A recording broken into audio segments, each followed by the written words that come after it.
Gujarat focus ન્યૂઝમાં આપનું હાર્દિક સ્વાગત છે। હું હિરલ। આજના મુખ્ય સમાચાર। આ યાત્રાનો મુખ્ય હેતુ વિશ્વમાં લોકોમાં અહિંસાની ભાવના જાગૃત કરવાનો હતો। આ અહિંસા યાત્રામાં 1000 two wheeler, 40 open jeep, 10 Eicher tableau સાથે 150 ફોર વ્હીલર સહિત 3500મી 4000 પુરુષો, મહિલાઓ તથા બાળકો સાથે જોડાયા હતા। આ અહિંસા યાત્રા હાટકેશ્વર જૈન મંદિરથી શરૂ થઈ હતી અને ભારત પાર્ટી પ્લોટ ખાતે સમાપ્ત થઈ હતી।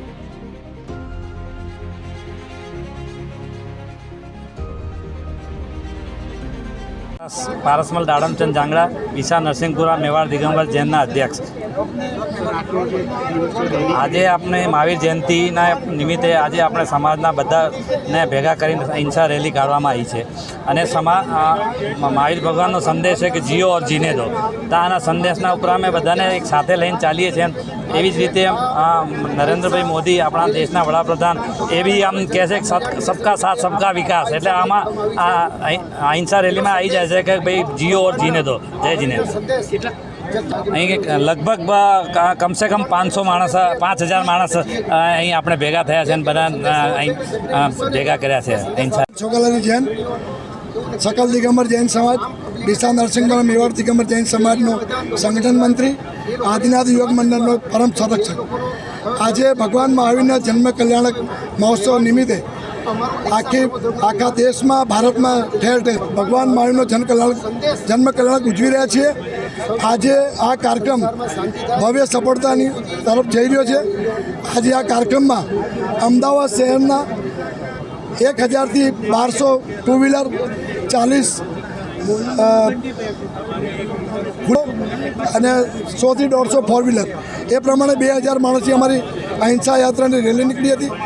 આજે સમાપન અહીંયા થઈ રહ્યું છે અને અત્યારે ભગવાન મહાવીરનો જન્મ કલ્યાણક નિમિત્તે 5000 માણસનું અહીંયા મહાપ્રસાદ ભોજન વ્યવસ્થા રાખેલ છે। મહાવીર જયંતિ નિમિત્તે અહિંસા યાત્રા કાઢવામાં આવી। આદિનાથ નવયુવક મંડળ દ્વારા બહુ સરસ વ્યવસ્થા કરવામાં આવી અને જમવાની વ્યવસ્થા પણ એકદમ સરસ, ડિસિપ્લિન, બધી રીતે બહુ જ વ્યવસ્થા સરસ હતી અને એટલી મોટી અહિંસા યાત્રા નીકળી ગઈ। માર્ગો પર સખત ટ્રાફિક જામ થઈ ગયો।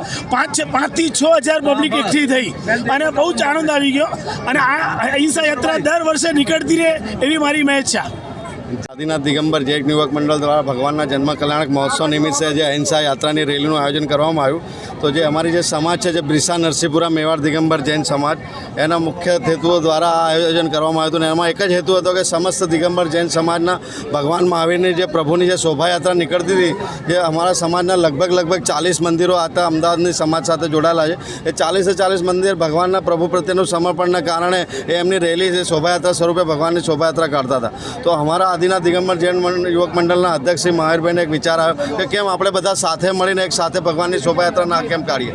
તો આ એક વિચારને જ એમણે સમાજ સમક્ષ રજૂ કરીને સમાજને એક વિચાર આપ્યો કે હવે આવનારા સમયથી હંમેશા શ્રી ભગવાન મહાવીરના જન્મ કલ્યાણકનો મહોત્સવ આ જ રીતે આપણે સક્ષમ, સમૃદ્ધ રીતે સમસ્ત દિગંબર જૈન સમાજને એક સાથે લઈને, સાથે ચાલીને, આખા અમદાવાદની સમાજને સાથે ચાલીને આપણે આ રેલી સ્વરૂપે ભગવાનની અહિંસા યાત્રાનું આયોજન કરીશું। અને આજે તમે જોયું જશે કે જો અહિંસા યાત્રામાં તમે જે જોડાયા હતા તો તમે જોયું કે કેવો ભવ્ય પ્રતિસાદ મળ્યો। અમે નગરે ફર્યા, નગરે મંદિરે દર્શન કર્યા, નગરે અમને પ્રતિસાદ એવો જબરદસ્ત મળ્યો કે અમારા ભાવ વિભોર થઈ ગયા અને અમને લાગ્યું કે વાસ્તવમાં ભગવાનનો જે જન્મ કલ્યાણક મહોત્સવ છે, એ મહોત્સવનું જો અહિંસા રેલીનો જો સ્વરૂપ હોય તો આ રીતે જ હોવું જોઈએ। આજે અમારી રેલીની અંદર લગભગ 7, 8, 10 હજારનું ક્રાઉડ હતું। આજે તમે અહીંયા જુઓ કે સ્વામી વાત્સલ્યનું આયોજન કરવામાં આવ્યું રેલી પછી, તો આજે 5 થી 6000 માણસોનું સ્વામી વાત્સલ્યનું આયોજન કરવામાં આવ્યું છે। તો અમારી આપને એક જ ઈચ્છા છે કે ભાઈ આવનારા સમયમાં સમસ્ત દિગંબર જૈન સમાજ આ જ રીતે ભગવાનના જન્મ કલ્યાણક મહોત્સવ નિમિત્તે આ રીતે બધા જ સાથે મળીને શોભાયાત્રાનું આયોજન કરે